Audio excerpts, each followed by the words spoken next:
Hey guys, and welcome to your personal warm-up for your own training. I do this workout in English because I have many followers in the international world, and here we go.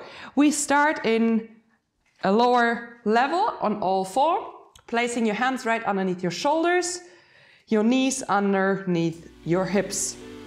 Relax your feet, and first of all we activate our wrists, one of our main big joints.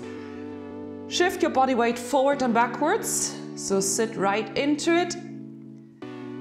From the beginning on, as we only have 10 minutes to go, engage your core muscles, means tuck your belly button in, lift your pelvic floor and squeeze your bottom lightly.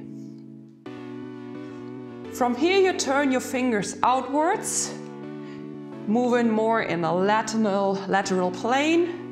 Make sure your thumbs stay close to the mat, spreading your fingers.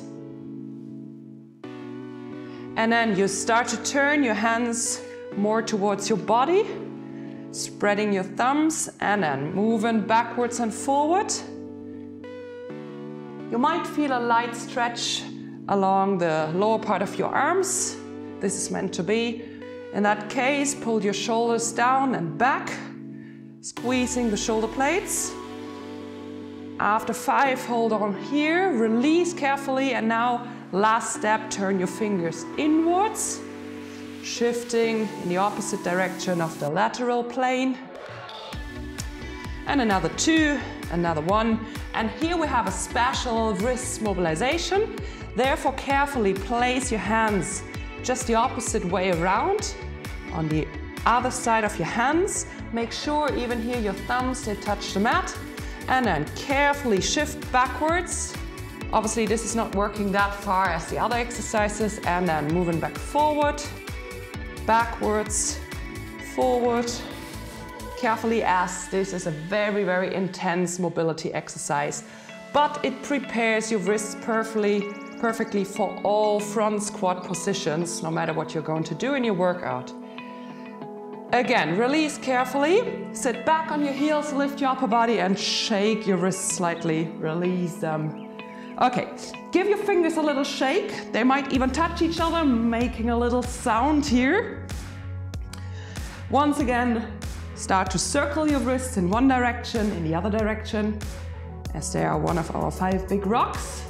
And we always start bottom to the top or top bottom. Okay, from here back to the shoulders, back on all 4. And you start to isolate your shoulder blades, pulling your shoulders up towards your ears, then squeezing your shoulder blades together, sinking in towards your thoracic spine, then pulling the shoulder blades downwards and back up. So this is a 4-motion movement exercise. Shoulder blades forward and up. Then let your thoracic spine sink right in between, drawing the shoulder blades down and back to where we came from. One more time, isolated way, up, then sink into it, draw them down and back up. Now you make this in towards a fluent move, drawing it up, down and circle fluently. Make sure you only move your shoulder blades. For that moment, the spine stays completely immobile. And change direction for once. Another 4, another 3, 2, and 1. Give your hips a little shake here. Then bring your hands forward and sit back on your heels, such as in a child pose position that you may know from yoga practice. Lengthen through your spine, lengthen through your arms. And then from here you roll up, flatten your back and sit back on your heels. Rolling up by curving your spine, flat your back and lean backwards. 2 more times, rolling up, neutralizing here, sitting back, and 1 more time. Lengthen your back, rolling up into tabletop. Tuck your toes under, you'll lift your knees, you'll lift your bottom, come into a reverse triangle pose. And from here you start to paddle your feet, bringing one heel down after each other. Getting some length through our Achilles, our calves, our hamstrings. Getting some more activation in our core muscles. Make sure you squeeze your shoulder blades. And then carefully walk your feet forward in towards your hands till you shift your whole body weight on your feet and you'll let your upper body hang down. Grab your elbows. You may soften your knees slightly. Remember to release your head and your neck, your shoulders, and you swing slightly from side to side. So you give your upper body a nice little swing, activating and mobilizing our fascia tissue, especially in our lower back area. And then hold on in the center, release your arms, slowly roll up, vertebra by vertebra, back into standing. Right, we're up here, and you have some knee lifts here. Just a normal march, but lift your knees high. And you start to circle your knees outwards. So basically it's a hip circulation, hip mobilization, and the axle rotation. Okay, now we are going to have a good combination of inner and outer rotation. Therefore, you slow down the pace, you circle outwards, and in the very edge end here, you inner rotate your knee back to normal standing. So lift, outer rotation, inner rotation, and back to starting position. Make it quite dynamic and fluent, as good as you can achieve it here. Try to keep your balance on a standing leg. You might even need to soften your knee on a standing leg, which gives you a better stance. All right, a little more dynamic for the last 3, 2, 1, and change side. First of all, you circle outwards, then you enter into the inner rotation, back to neutral position, lift over hip level, outer and inner rotation. As soon as you have the technique, start to be a little more dynamic. All right, still again, a challenge for your balance.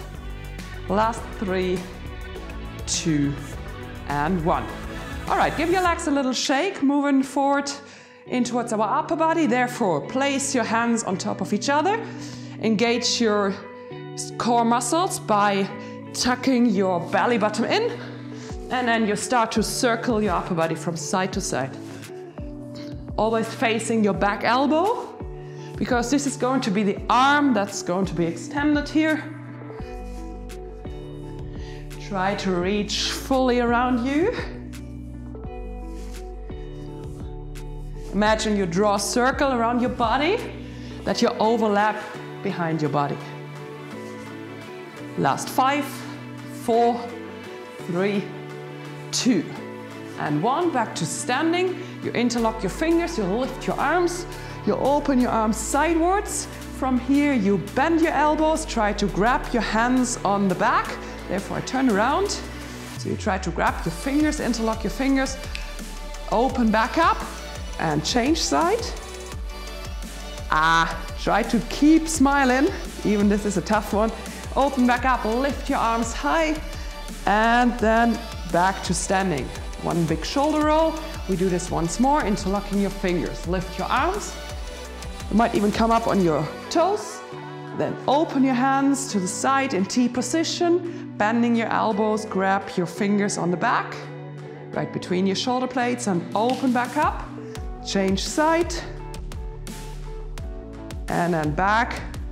Lift your arms, lift your heels. And from here you squat down. You might even need to open your knees slightly. Sit down into this big sumo squat using your elbows to push your knees apart. Very important is that you keep your heels down. You might need to open your stance if you're struggling in this narrow position. And then lift your chest from here. Take one hand down to the floor. Open up the other hand. Nice rotation in your upper body and your spine. Then change side carefully. With the lower arm, you can push your knee further outwards. One more time, side change. And again, second arm. Look up towards your hand. Then take both hands right in between your legs. Extend your legs. Drop your upper body. Have a new little shake for your legs. And then bring your feet together, roll yourself up, and give your whole body a little shake. So guys, well done. This was a 10-minute warm-up. Now you're prepared for your personal training. All the best for you, and I hope to see you soon again. Thanks and goodbye.